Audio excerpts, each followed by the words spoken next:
They say rock bottom has a basement. I didn't know what that meant until the morning I found an eviction notice taped to my door. 2 months behind.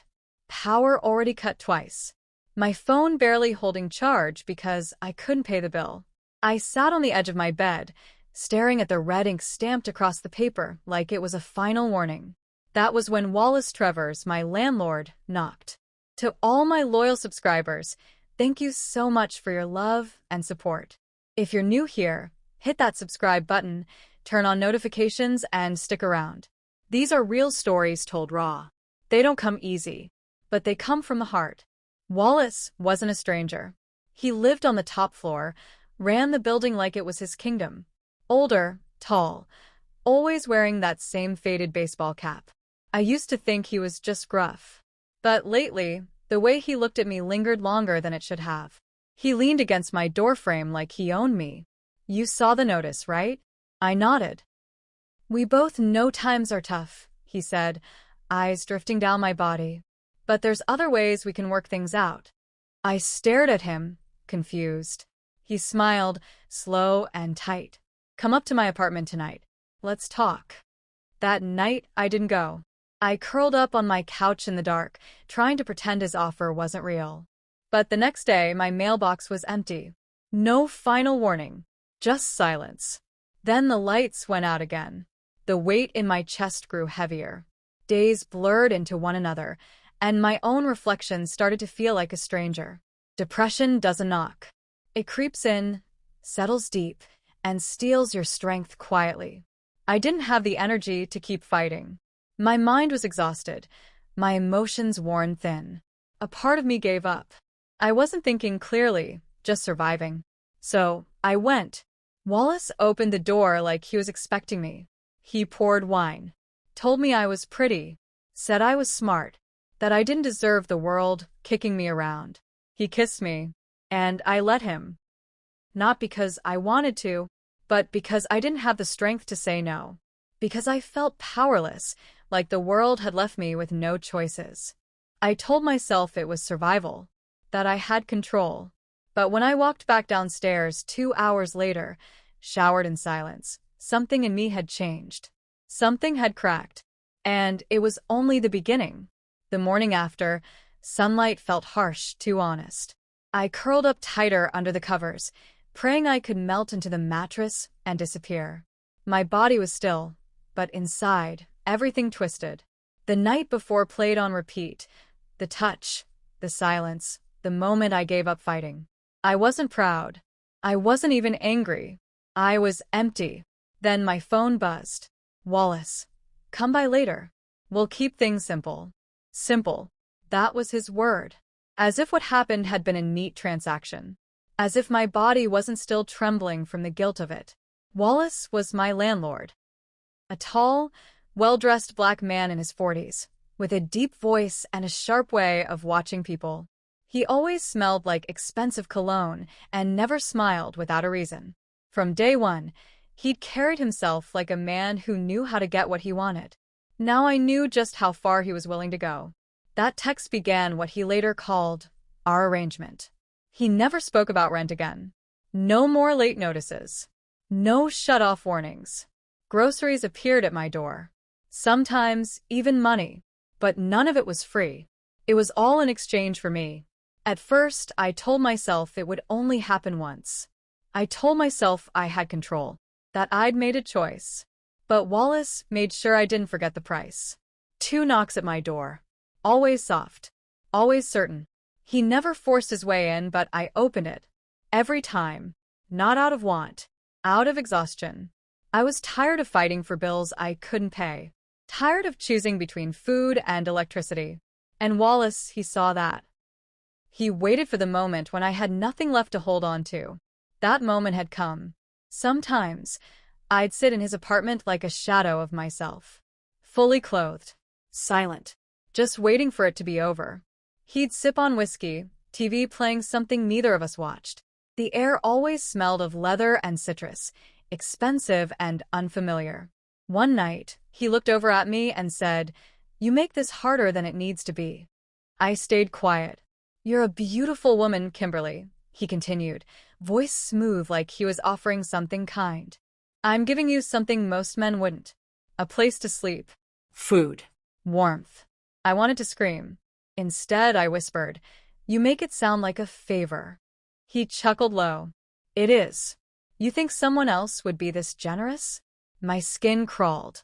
But I didn't leave. I stopped counting the days. Week blurred into week. My reflection in the mirror became someone else. I stopped doing my hair. Stopped checking my phone. Wallace never raised his voice. Never laid a hand on me outside those encounters.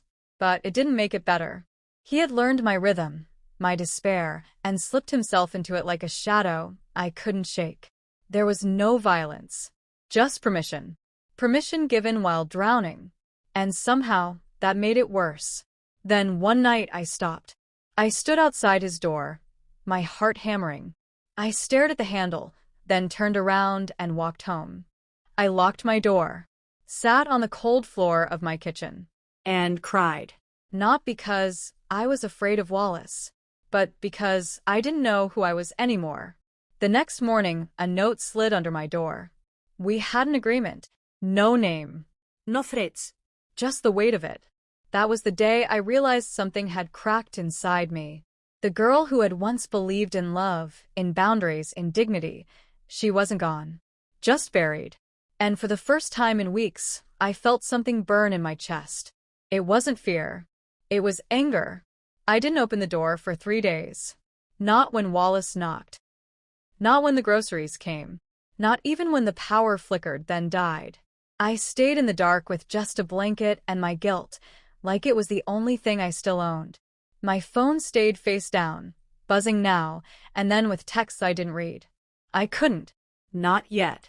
That note he'd slid under my door. We had an agreement, sat on the counter like a curse. And maybe it was. Maybe I'd curse myself the moment I gave in. But the truth no one tells you is rock bottom doesn't always feel like a crash. Sometimes it feels like silence. Like lying awake at 3 a.m. wondering how you went from holding dreams to bargaining with your dignity. That was me. And I was still pretending no one could tell. On the 4th day, my sister Mariah came over. She hadn't visited in weeks. You look like hell, she said, standing in my doorway. I didn't argue. She stepped in and wrinkled her nose. Why is it freezing in here? I sat on the couch with my knees pulled to my chest, my voice barely there. He turned off the heat. Mariah narrowed her eyes. Wallace. I nodded. Her jaw tensed, but she didn't speak for a moment. Then, Kim, why haven't you said anything? How could I explain it? That I'd sold pieces of myself just to stay afloat? That Wallace had made me feel like it was normal? That part of me had stopped fighting because I was too tired to care? Zoe liegt. Just been behind on things, I mumbled. I'll figure it out. She watched me closely. You've lost weight. I've fine. You're lying. Silence. Mariah sat beside me. Is he bothering you? I bit the inside of my cheek. One part of me wanted to scream yes, while the other stayed loyal to the secret I swore I'd take to my grave. I just shook my head. But Mariah wasn't stupid. I'm staying here tonight, she said. Whether you like it or not. Later that night, with the apartment still cold and my sister asleep in the other room, I heard Wallace knock again. Twice. Soft. Certain. I didn't move. He knocked once more. Then silence. Then he texted. You think you can just walk away from what we had? Be careful, Kimberly. I've been patient. I stared at the message. Then blocked his number. And that's when I knew something had shifted. Fear was still there, yes. But it wasn't stronger than the anger anymore. The next morning, I told Mariah everything. I expected her to explode. To yell. To pity me. But she didn't. She sat there, quiet, listening. And then she asked one question. Do you want to report him? My throat tightened. I don't know. Because what could I say?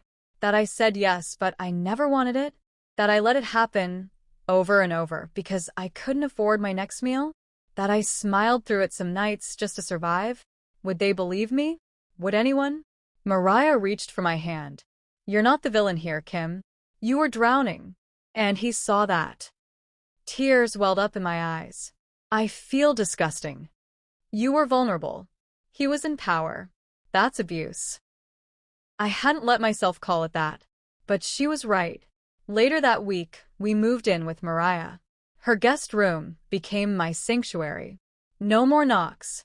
No more arrangements. No more Wallace. But freedom has its own weight. I spent hours staring at the ceiling, battling the shame that clung to me like a second skin. I told myself it was over. But part of me still looked over my shoulder. Still expected to see him in every shadow. Still felt the echo of his hands. Healing didn't come easy. But it started. And that was something. Then one day, a call came from the leasing office of my old building. Miss Graves? We just wanted to inform you your unit is being cleared out. You were on the lease, but Mr. Wallace has been suspended pending an internal investigation. My heart stopped. How did that happen? I asked. A pause. Someone filed an anonymous complaint. Several, actually. Mariah walked in then, holding 2 mugs of tea. She handed me one, her eyes calm but sharp. She didn't say anything. She didn't have to. I looked down at my tea, then whispered, "Thank you." She nodded. "No more secrets," she said. "You deserve better." It's funny how silence can feel louder after the truth comes out. For weeks, I lived in that in-between space, no longer stuck in Wallace's shadow, but not yet free from it either. I had moved out, I had spoken the truth, and I thought that would be enough. But reality doesn't work like that. Shame lingers. Guilt multiplies. And the world doesn't stop spinning just because you're trying to heal. Mariah drove me past the old apartment one morning. I didn't ask her to. She just said, "You need to see it." The building looked smaller now, duller somehow. And on the front door, in bold red letters, was a notice. Management under review. Tenant rights hotline. 1-800. Mariah parked and turned to me. "They're investigating more than just him," she said. "He wasn't the only one turning desperation into power." I blinked. "You think he's done this before?" She raised an eyebrow. Kimu. Men like him don't wake up one day and decide to prey on someone. They practice.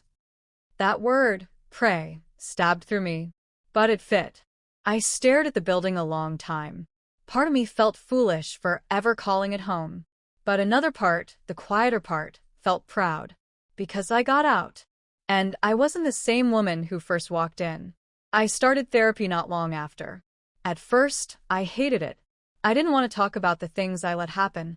I didn't want to explain how I felt when he knocked, when he stared, when he smiled like he owned me. But my therapist, Dr. Lin, was gentle. She never asked why I didn't fight harder. She just asked how long I'd been carrying the weight alone. Too long, I realized. I didn't even like him. I admitted one day. It's not like I loved him. I just didn't know what else to do. Dr. Lin nodded. Sometimes survival doesn't look noble. It just looks like staying alive. Mariah was my anchor through it all. She'd leave little notes around the apartment. "You are not your past. One breath at a time." Some days I believed them. Others, I still felt hollow. But even hollow things can be filled again. I started working part-time at a local bookstore. Nothing fancy. Just shelves and stories and quiet customers who didn't ask questions. It was perfect. And slowly I felt human again. Not broken. Not ruined. Just in progress. Then came the letter. A thick envelope, no return address. Inside was a typed apology. Wallace. My hands trembled as I unfolded the paper. "Kimberly, I won't pretend to ask for your forgiveness. I just want you to know that I see now what I did. I took advantage of a woman who needed help. And I will carry that with me. I am no longer employed by the complex, and I've started my own counseling. You didn't deserve what happened." I burned the letter that night. Not out of rage, but to let go. He didn't deserve a space in my drawer. Not anymore. One evening, Mariah and I sat on the porch, watching the sunset. She sipped her wine. I had tea. "You think you'll ever tell Mom?" she asked gently. I shrugged. What would I say? Hey, remember when I said I was just behind on rent? Turns out I was paying with pieces of myself. She gave a sad smile. She wouldn't understand. I nodded. Maybe one day. But even if I never told the world, I told me. And that was the hardest part, learning to face the girl in the mirror without flinching. She wasn't weak. She wasn't dirty. She was hurting. And she chose to survive. They say healing isn't a straight road. It's full of detours, dead ends, and places you have to revisit before you can leave them behind for good. That turned out to be true in every possible way. It had been nearly 8 months since I left the apartment. 8 months since Wallace last knocked on my door, last whispered things that made my stomach twist, last pretended his offers were kindness instead of control. In that time, I had learned how to breathe again. There was a morning just a few weeks ago when I woke up and didn't feel afraid of the sun. That may sound strange, but fear doesn't always come in the form of darkness. Sometimes, it shows up in daylight, in the places where you used to be trapped but now live freely. That morning, the sun came through the window, soft and golden, warming the sheets wrapped around my legs. And for the first time in what felt like years, I didn't flinch. I didn't brace for the knock. I just lay there and felt safe. It didn't feel like victory. It felt like arrival. I didn't keep Wallace's letter. But I did keep the journal I started in therapy. There's a page I go back to often. It reads, "You are not broken. You are proof that people survive the things they swore would destroy them." Mariah helped me write that one. We'd been out on the patio, talking about what comes next, jobs, friendships, maybe even love again someday. "Do you trust yourself?" she asked. I didn't answer right away. "I want to," I said finally. But part of me still hears his voice. Like I'm not good enough. Like I gave something away that I can't get back. Mariah reached over and held my hand. "You didn't give anything away, Kim. It was taken. That's the difference. And what he took, it doesn't define who you are." I got a new apartment across town. Small, quiet, with a balcony just big enough for one chair and a few plants. No one knocks uninvited. My neighbors smile, but don't ask questions. I work the morning shift at the bookstore, and sometimes I help organize poetry nights at the local community center. I've even read aloud a few times, though my voice still shakes on certain words. Last week, I read one called "The Girl Who Stayed Silent." At the end, someone clapped slowly, then louder, and then everyone joined in. I cried all the way home. There's a scar inside me now. I won't pretend otherwise. But it's not bleeding anymore. It's just part of the map. I know now that trauma doesn't disappear. It transforms. It becomes something you carry differently. Something that no longer controls you. And more importantly, it becomes something you can use to help someone else. A few days ago, I got a message from a woman named Lena. She said she heard me speak at the center. She said she was behind on rent and that her landlord had started sending her messages that didn't feel right. She asked if I had time to talk. I didn't hesitate. "Of course," I wrote back. "Let's meet. You're not alone." Because that's the final truth of this whole story. There are more of me out there. And now, I'm strong enough to be the hand that reaches back. To anyone reading this now, maybe you've been there too. Maybe you've stayed quiet. Maybe you've made choices out of fear, or loneliness, or emotional exhaustion. And maybe you've been told you don't deserve to feel whole again. They were wrong. You do. Your story isn't over. Not even close. And the light? It still waits for you. Even after the darkest rent is paid. The end. Thank you for staying with the story to the very end. If it moved you, helped you, or made you think, please like, share, and subscribe to the channel. Your support keeps these powerful, emotional journeys alive. And remember to turn on notifications for more stories that dig deep into the truths we carry and the hope we hold on to.